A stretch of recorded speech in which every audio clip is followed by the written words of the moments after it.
After OBL incident, there had been a lot of misunderstanding because we had the intelligence sharing with United States. Our ISI was cooperating with the CIA, and there had been a defense cooperation between both the countries.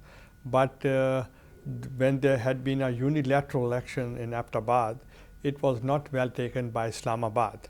But when you hear the language from Washington in the last few hours, including from the top Democrat on the committee, that it's time to get tough with Pakistan, no longer just withdrawing military aid, 800 million, but also the civilian support as well. One thing I want to clarify, that it is not the military assistance, it is the coalition support fund, which we had already consumed, which the military has spent. Now it's the reimbursement of those funds. Can you understand why the US is fearful about the Pakistani military and your ability as Prime Minister in your government to control militancy and radicalism in your country? In fact, I think we had a number of meetings with the administration, and I had a good meeting with Secretary Clinton and even Senator John Kerry, and they really appreciated the role of Pakistan. And the world, they appreciate the role of Pakistan against war on terrorism. But that's not the mood in the Senate and the House I now, think if that's not the mood, I can't comment on that, but I think the world should recognize the sacrifices made by the people of Pakistan. Can you understand why the US military, right up to the White House, the Commander-in-Chief, did not trust the Pakistan military and therefore did not share its plans for the attack on the 2nd of May, which killed Osama bin Laden? They did share with us later that it was purely on security reasons. They could not share even with their own very near people and closest people who matter. But did you understand why they didn't share it with you under the military agreement, the political agreement?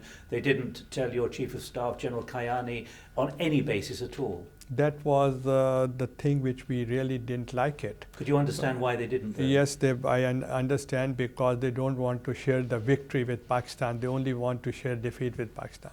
But what they're indicating is that they didn't trust the Pakistani military and your security services to not leak it. When we had the intelligence sharing with them, and the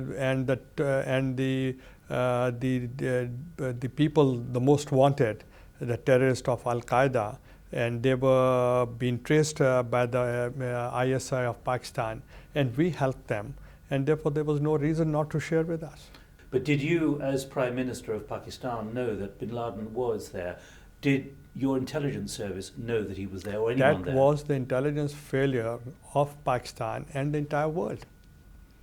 So you were not briefed that bin Laden was in your country? No, I'm telling you, because that can be the intelligence failure, and there is a judicial commission probing into the matter, and if anybody had some evidence, they can give it to the commission. There's been a succession of incidents, Prime Minister, in recent months, one of which was not the CIA agent, but the CIA contractor, Raymond Davis, and that incident, which really inflamed passions in your country with street demonstrations and so on. Are you surprised he hasn't yet been put on trial in America, which seemed to be part of the deal for him to leave the country? It was not the part of the deal, but I did talk to Secretary Clinton. I did talk to other concerned authorities. That I heard in the newspaper, I heard from the different channels that when he'll go back to United States, there would be a case against him, and you must fulfill your promise. And they said, yes, we'll do that. Have you raised that with them? Yeah. Are you expecting him to be facing trial in America then? I think so. Have large numbers of CIA agents left the country? You gave a very significant ultimatum to the Americans. I think up to 350 should leave. Have they now left? No, that's not the ultimatum. That is, we have streamlined the system. Streamlined means what? Fewer agents? Those who are relevant, who have the businesses in Pakistan, those whom we require, we allow them. But there did seem to be a very clear political message that to the Americans they have overstepped the mark with CIA operations not known to the Pakistani government. Have you downscaled and forced the downscaling of There's CIA nothing operations? which we don't know. We know everything. Do you know that significant numbers of CIA operators have No, left? not those you think that we don't know. There, whosoever is coming, that has to be cleared by our intelligence agencies.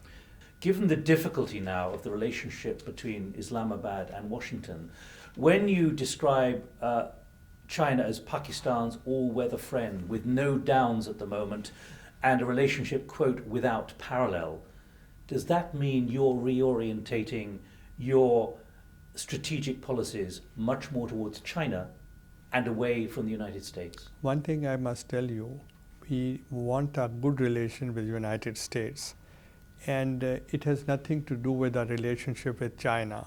We have excellent relations with China. We rightly call all-weather friends and with China. Therefore, if you have something in mind that because of our relations with United States we are tilting towards China, it's not that. But you do have downs with Washington. You There's said ups and downs. but you said we have no downs with China. That suggests that you have a much more positive relationship now with Beijing than with Washington. We had excellent relations with Beijing for the last 60 years.